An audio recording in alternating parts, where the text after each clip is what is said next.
Kasih karunia dan damai sejahtera dari Allah Bapa kita dan dari anaknya Tuhan Yesus Kristus menyertai kamu sekalian. Amin.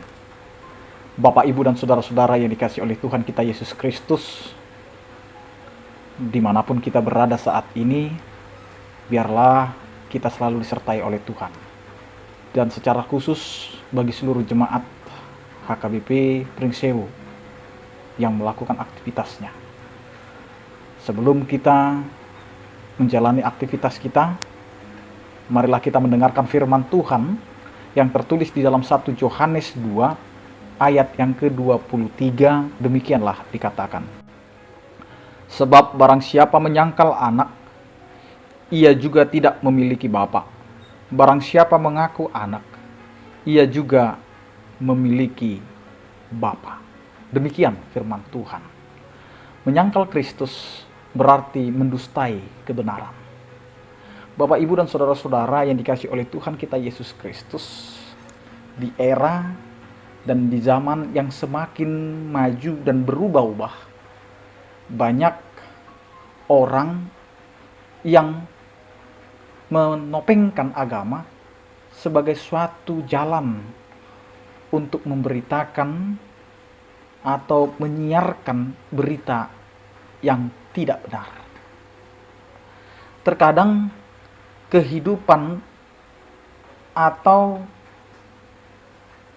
simbol-simbol keagamaan itu menjadi daya tarik dari setiap orang yang beragama.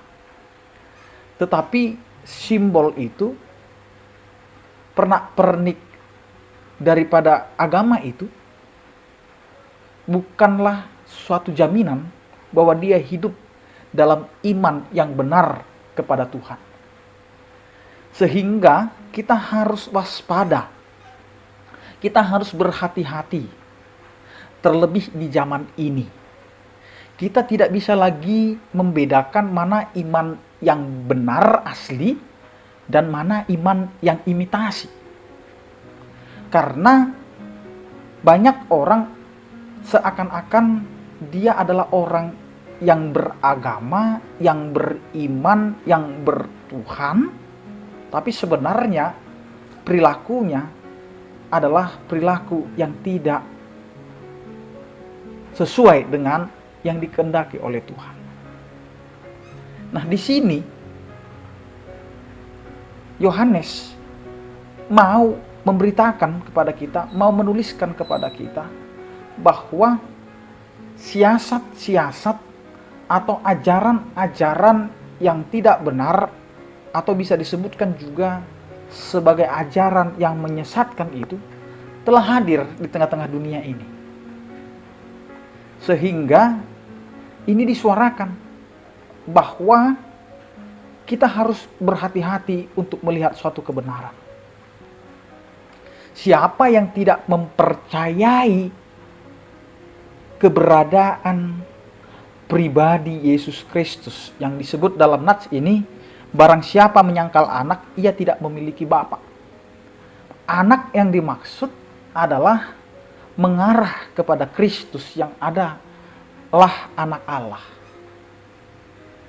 Sehingga siapa yang tidak mengaku Kristus, berarti dia tidak mengakui Allah. Berarti orang yang menyangkal Kristus, yang mana Kristus itu adalah kebenaran, maka dia sedang mendustai kebenaran. Sama seperti kita, Bapak, Ibu, dan saudara-saudaraku yang dikasihi oleh Tuhan kita Yesus Kristus.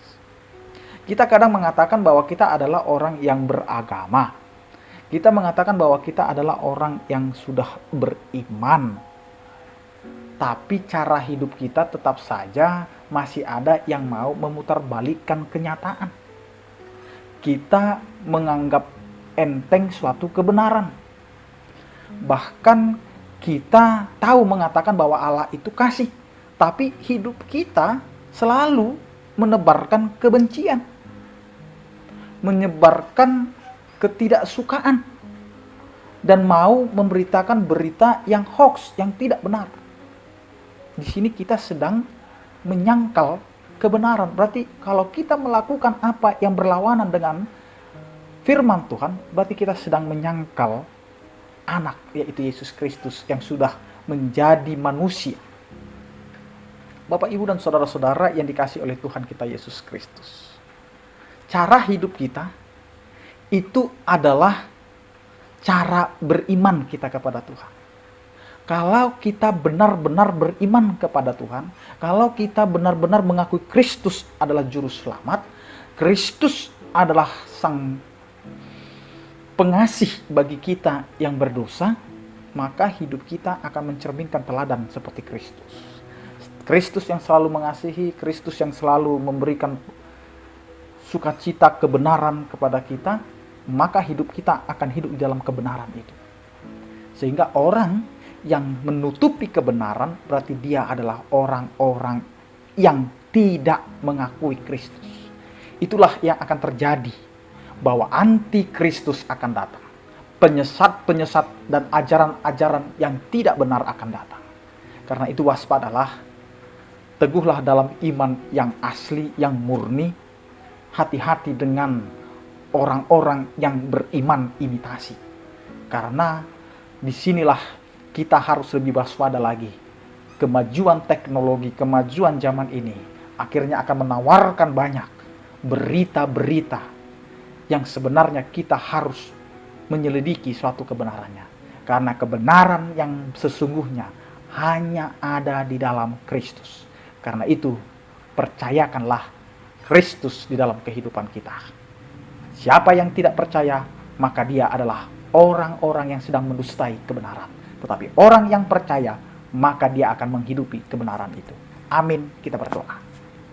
Terima kasih Tuhan, Engkau mengingatkan kami agar kami bisa hidup di dalam kebenaran firman-Mu. Agar kami tidak menjadi orang-orang yang menyangkal kebenaran itu. Kami tahu kebenaran, tetapi kami tidak melakukan kebenaran itu. Berarti kami juga sama dengan orang-orang yang tidak mengakui keberadaan. Karena itu Tuhan, ajari kami dengan apa yang kami tahu, dengan apa yang kami bisa kerjakan. Ketika kami tahu itu adalah kebenaran, biarlah kami hidup di dalam kebenaran itu. Dan kami semakin mengakui bahwa Kristus adalah anak Allah, juru selamat. Dan Kristus adalah Tuhan bagi orang yang percaya. Karena itu Tuhan ajari kami di dalam melakukan aktivitas kami. Sertai, berkati, sehingga apa yang kami kerjakan itu berguna di hadapan-Mu dan menjadi berkat bagi kehidupan kami dan sesama kami. Sertai seluruh jemaat-Mu Tuhan yang percaya kepadamu. Yang sakit Engkau berikan pemulihan. Yang berduka Engkau berikan penghiburan. Yang menghadapi pergumulan, Engkau Tuhan yang menopang. Sehingga kami dapat bersuka cita di dalam Engkau untuk menghadapi hari-hari kami. Terpujilah Engkau ya Tuhan, di dalam Kristus Yesus Tuhan kami berdoa. Anugerah Tuhan kita Yesus Kristus, kasih setia daripada Allah Bapa, dan persekutuan Roh Kudus itulah yang menyertai kamu sekalian. Amin. Selamat beraktivitas bagi kita semua. Biarlah kita tetap menjaga protokol kesehatan kita. Salam sehat dari kami, Tuhan Yesus memberkati. Horas.